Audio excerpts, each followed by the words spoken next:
Hi everyone! Good morning beautiful people! Today, nandito kami sa aming bakuran dahil kukuha kami ng kabute. Ayan, libre ang kabute dahil biyaya ng kalikasan sa aming bakuran.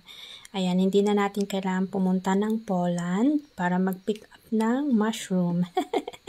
Just kidding guys. Ayan, libre pick up ng mushroom dito sa aming bakuran kasi may tumubo.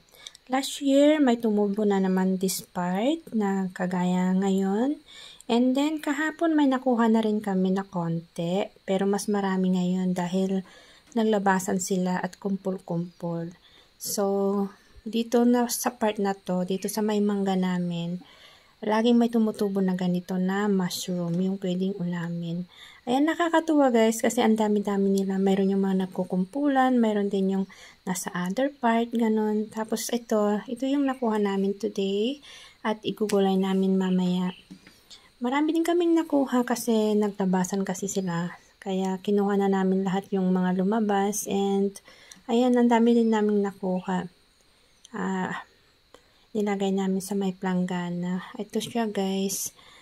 Linisan na lang mamaya, tapos igugulay na lang mamaya. Lalagyan namin ng ampalaya.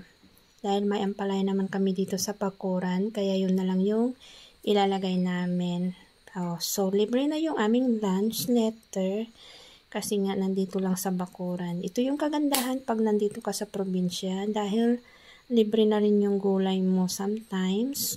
Kung mayroon yung mga tanim kayo, ganun. Pero ito yung kusa namang tumubo tong mushroom na ito eh. Tapos yung sa ampalaya na lang ang ihahalo namin. Kukuha na lang mamaya.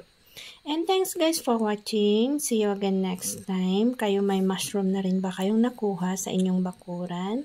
Share naman ninyo. Bye everyone!